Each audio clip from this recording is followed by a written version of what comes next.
Hello everyone, welcome back to Paper Made Me Do It. I was recently sent a product by the Chalkola company to review here on my channel.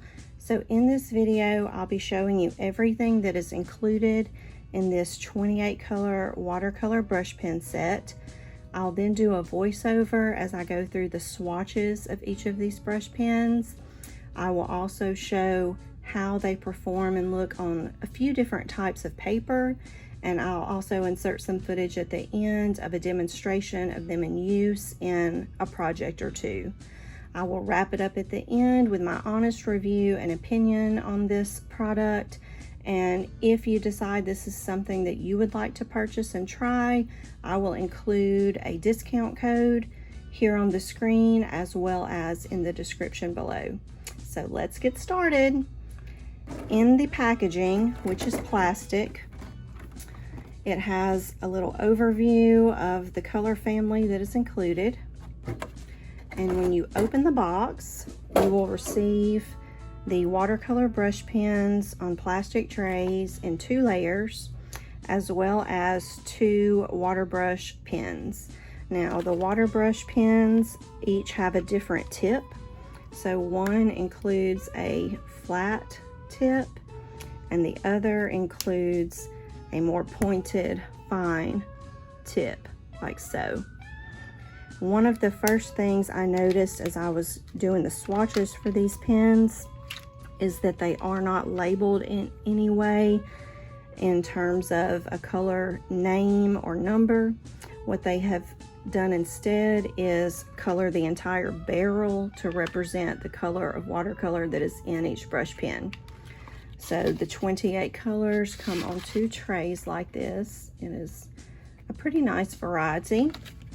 And although it was not printed on the packaging, they also do include a little watercolor pad that has 15 sheets of cold press watercolor paper. I'll also include my opinion on this at the end of the video. So let's get started with the swatches. So as I'm going through these initial swatches on the watercolor pad that came in the set, I thought I would tell you a little about the company. So when Chalkola and their representative first contacted me, I was not familiar with their brand. So the first thing that I did was go to their website, and I was very happy to see that not only did their website appear to be very legitimate and professional, it was based in the US where I personally live, and it also included a free shipping notification with no minimum.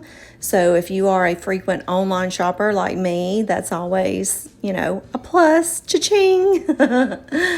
And I noticed as I started going through their website that it is very easy to use and easy to navigate. And their products, to me, can be grouped into 2 different main categories. So the first category is the category of their chalk products, including their chalkboards, miniature chalkboards, and chalk paint markers, which look very cool, and I would actually, I think, enjoy trying them out in the future. But they also have a second line of products that is called art supplies. And when I went into that category, that is where I found the watercolor brush pens, which I felt like more suited my channel here on YouTube and the types of projects that I've been doing for quite some time in terms of journaling. So I decided to try out and review their watercolor brushes, but just know that they do have other products on their website if you would like to check that out.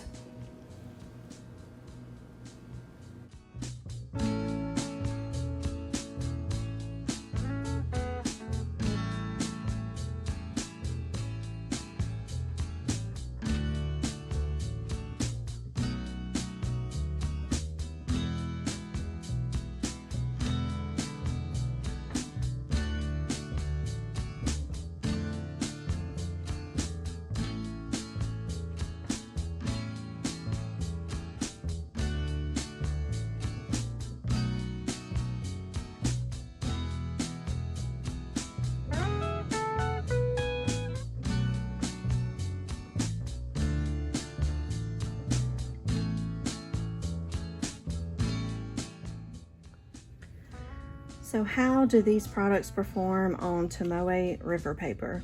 This is Tomoe River paper in a Cousin Avec. I swatched each color here.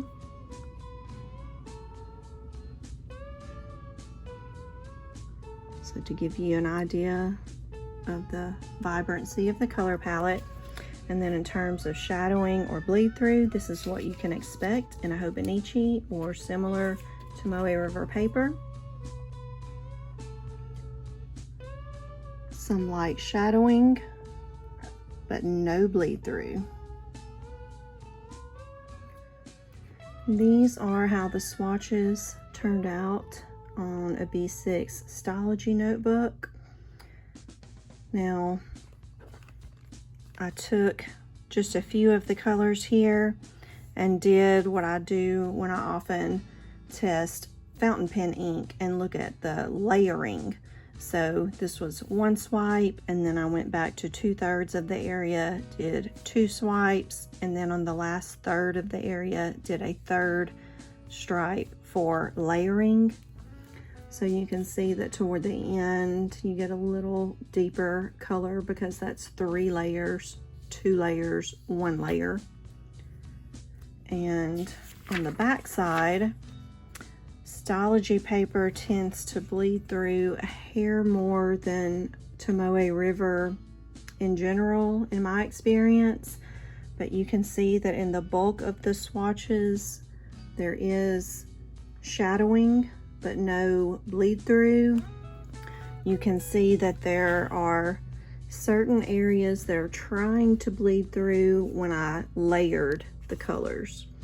So for a quick pass, single pass layer like lettering or single layer coloring, you would be fine in the Stalogy.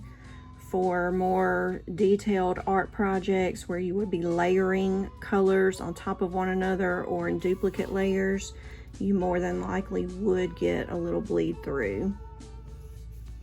Overall, not bad at all.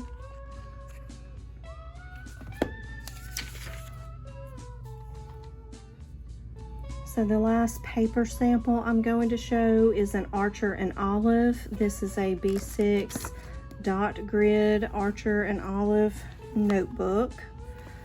And this is what the color swatches look like.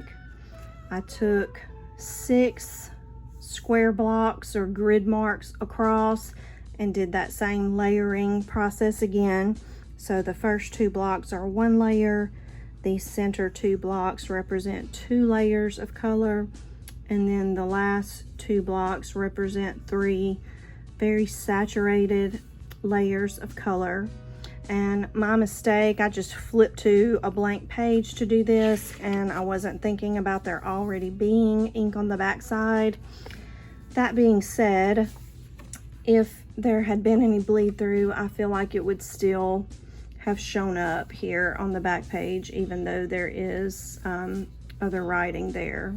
So I'm confident to say that even with 3 saturated layers of the color, you're not going to get any shadowing or bleed through in an Archer and Olive notebook. So here I thought I would show how these watercolor brush pens connect with each other in terms of blending. So I'm just going to hand letter out the word Monday, and this is in an older section, weekly section of a Hobonichi Cousin. So this is Tomoe River paper. I've been very impressed at the fine tip of these pens and how much control they do allow when you're going between thinner and thicker strokes.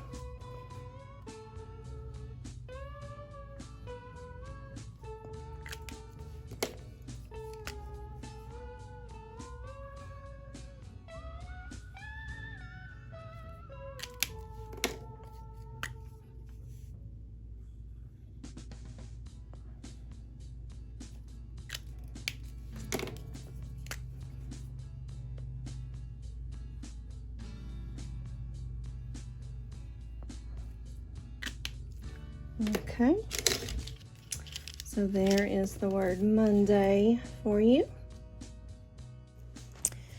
So here you'll see me going in with not only the watercolor brush pens, but the water brush pens that came in the set, and trying to use a diluted version of the watercolor from the pen onto the paper.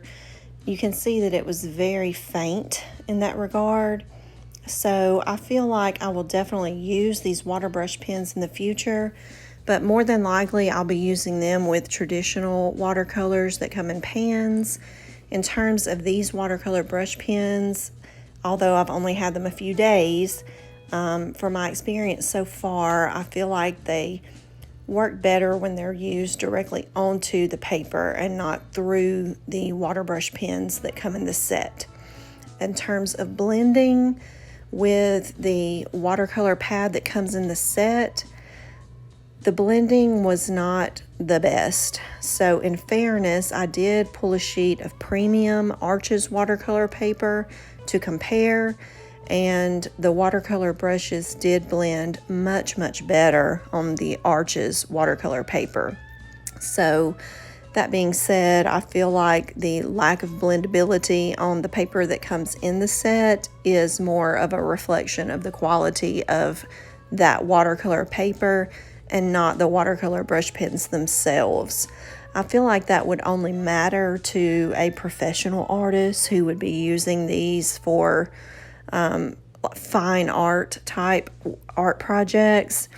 And honestly, if you're a professional artist looking for professional grade products, you're more than likely not going to be in the market for a watercolor brush pen.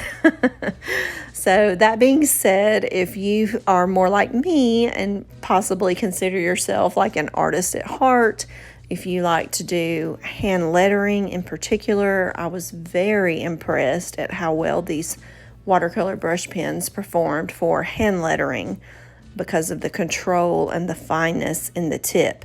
So if you like to use them or any product for hand lettering, or if you're looking for a very convenient and portable way to use watercolor in your crafting type projects or journaling sketches, then these products will be right up your alley. So again, I will leave a link for a discount code if you're interested in trying these products directly from the Chalkola website that does offer free shipping. I am not sure, because the company is based in the US, if that free shipping code or free shipping applies to US orders only. So just in case, I will also be leaving some links in the description for Amazon links. That will include a US Amazon link as well as some other Amazon links that are outside of the US. And if you have any questions or comments about this product, please leave them in the comments below and I will definitely get back to you. Overall, I think these are a great product for the type of watercolor projects that I personally do. I will definitely be using them in the future, so I'm thankful to Chalkola for sending this product to me and giving me the opportunity to try them out. And if you would like to see the completed result of this sketch that I'm working on now, please consider subscribing to my channel if you haven't already, because I will be posting other videos throughout the month of July for One Book July and the sketches that I'll be doing in this sketchbook throughout the month of July. As always, thank you so much for watching. I appreciate every one of y'all, and that is it for this video. I'll leave you for a few clips, photos, and I will see you soon. Bye-bye.